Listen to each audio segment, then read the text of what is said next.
Good afternoon. It's always an honor and pleasure to see you. We have here today with us Ambassador Ranko Vilovic from Croatia. Thank you for the honor here at the Institute of Cultural Diplomacy. Thank you for having me here. Yes, I would just like to ask you a few questions to hear your thoughts and opinions on some issues. So I'm not going to start with a regular one. What is the definition of cultural diplomacy? I know you answered that a lot of times since you are also in the ICD advisory board. So I would like to ask you, can you think of any good examples of cultural diplomacy, maybe in your work or in something that you have seen through your work? There are many good examples. Yeah, for sure. We use culture in our daily work, daily job, because culture is part of diplomacy. Of course. We could go back to definitions now, but it's inseparable. I agree. So not only doing a regular job within a promotion of a Croatian or your national culture through diplomacy, but you also arrange some cultural events on a more or less regular basis. But that's not the only opportunity.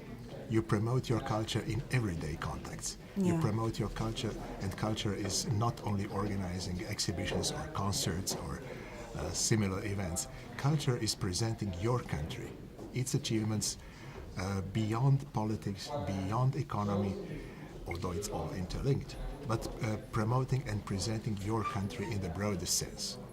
And that's what is being done through cultural diplomacy.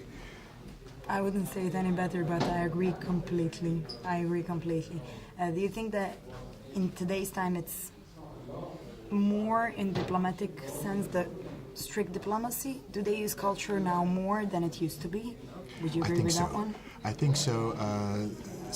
Particularly in the last several years, this concept of promoting country through culture is broader and broader accepted. Yeah.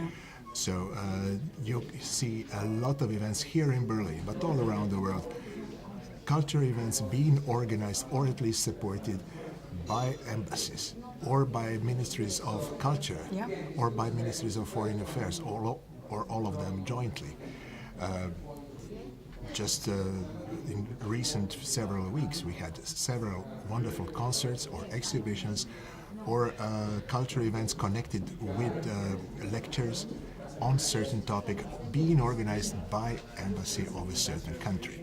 Yeah, that is. And that was always very much successful. You present your country not only through the artists that perform, through the paintings or posters or whatever you can present, but also through food, drinks, culture in the broadest sense, but also the way you communicate, the way you interact with others, and that's a key element.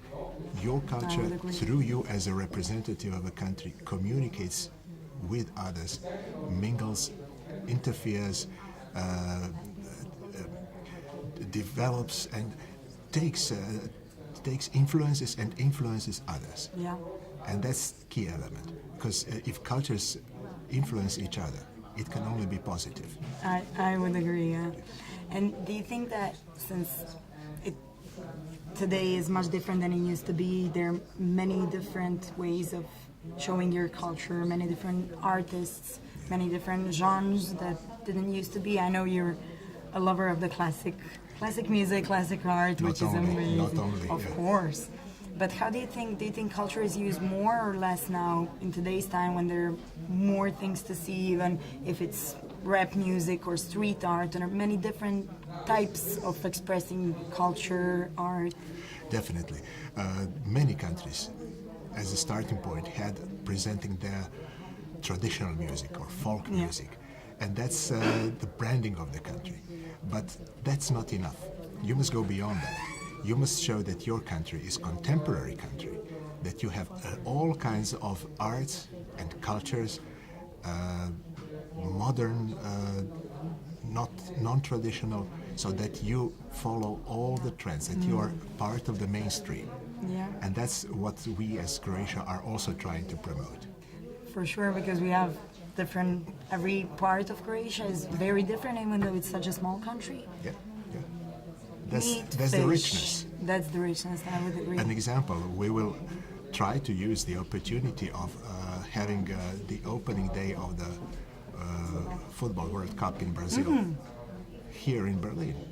We are playing against the host. Of A wonderful course. opportunity to Of present course. both countries in a Yes. competitive but extremely friendly manner, to present our parts of culture, our performances, our food and drinks, our culture in the widest possible way.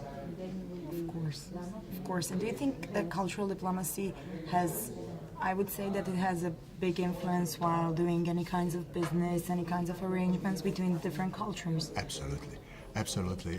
Culture is very, very often underestimated. Yeah, very But often. we all live in a cultural environment, and if you know the country, if you know the culture of the country, it will be much easier to decide to make business with the country, because culture is much broader sense, is the way of doing business as well. Cultural patterns. For example, if you have a country, again, like mine, where most of the people, particularly the youngsters, speak foreign languages, for an investor, it would be much easier to engage, to invest, to do business with Croatia than with a country where you have problems with communicating with the workers. Of course. So it's all interlinked, and it goes hand in hand. Yeah, I would agree that Croatians really have a broad perspective when it comes to foreign languages. Absolutely. Because we're so small, we just had to learn different languages. Had to learn. But it's really more and more every time. We had to learn. We were always connected with other countries, particularly the neighboring countries, and I must say that our people learn easily. I would agree with that one. You're a friend of Institute of Cultural Diplomacy for years and years. I am. And I really hope that there will be an opportunity to do a Croatian event here. I would very look forward to it. It's always a pleasure to have you here, and thank you for this interview. Thank you, and very we much. go on with our cooperation with the Yes, ICD. of course. Thank you.